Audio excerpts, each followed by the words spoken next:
নিজের বিয়েতে আনন্দে আত্মহারা এক পাত্র। নিজের বিয়ের অনুষ্ঠানে পাত্রীর বাড়িতে এসে কনেও তার পরিবারের সামনেই নেচে মাতালেন তিনি। হিন্দি গানের তালে হাত পা বাঁকিয়ে কোমর দুলিয়ে এলোপাথারি নেচেই যাচ্ছিলেন ওই যুবক।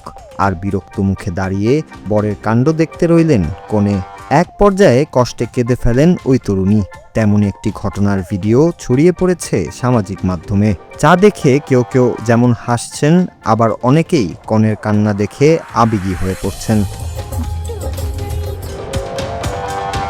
সামাজিক মাধ্যমে ছড়িয়ে পড়া ওই ভিডিওটিতে দেখা যায় বিয়ে উপলক্ষে সেখানে করা হয়েছে নানা আয়োজন। চারদিকে আলোর ঝলকানি, একটি উৎসবমুখর জায়গায় দাঁড়িয়ে রয়েছেন বর। তার দুপাশে ভিড় করে দাঁড়িয়ে আত্মীয়রা, সামনে কনের পোশাকে দাঁড়িয়ে আছেন তরুণী। এমন সময় আনন্দে আত্মহারা হয়ে অদ্ভুত কায়দায় নাচতে শুরু করলেন বিয়ে করতে আসা যুবক। এক পর্যায়ে এলোপাথারি নাচতে নাচতে বারবার অসংলগ্ন আচরণ করছিলেন তিনি, যা দেখে বিরক্ত মুখে পাত্রের দিকে তাকিয়ে থাকেন কনে। এরপর নাচতে নাচতে পাত্র তাকে জড়িয়ে ধরলে পাত্রীর চোখে মুখে আরও বিরক্তি ফুটে ওঠে। এক পর্যায়ে কষ্টে কান্না করতে শুরু করে ওই তরুণী। ভিডিওটি ভাইরাল হতে তা দেখে হাসিতে ফেটে পড়ছেন নেটিজেনরা, করছেন নানা ব্যঙ্গাত্মক মন্তব্য। কেউ কেউ বলছেন আজীবন এমন নাচ দেখতে হবে, এটা ভেবেই হয়তো বুক ফেটে কান্না আসছে তরুণীর। আবার কেউ কেউ তাদের বন্ধুদের মেনশন করে বলছেন ভুলেও এভাবে নেচো না, তোমার বিয়ে পণ্ড হয়ে যেতে পারে।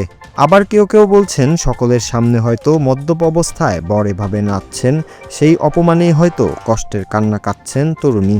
আবার কেউ বলছেন হয়তো তরুণীর অমতে এই বিয়ে হচ্ছে। পক্ষ বিপক্ষের এমন নানা মন্তব্যের সয়লাব এখন সামাজিক মাধ্যম।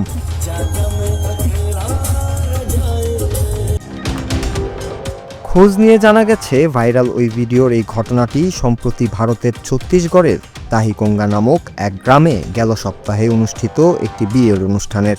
বিয়ে বাড়ির আনন্দ আয়োজনের মাঝেই হঠাৎ এই ঘটনা ঘটে, যা ক্যামেরাবন্দি হয়ে পরবর্তীতে সোশ্যাল মিডিয়ায় ঝড়ের গতিতে ছড়িয়ে পড়ে। ভিডিওটি ভাইরাল হওয়ার পর ওই বর ও কনে কোনো মন্তব্য না করলেও তাদের ঘনিষ্ঠজনেরা জানিয়েছেন এটি ছোটখাটো ঘটনা, যা সামাজিক যোগাযোগ মাধ্যমে নেতিবাচকভাবে ছড়িয়ে পড়ে। তবে ঘটনা যাই হোক, সামাজিক মাধ্যম ব্যবহারকারীরা তা দেখে দুদণ্ড বিনোদন পেয়েছেন। Noor Raju, Bangla TV, news desk.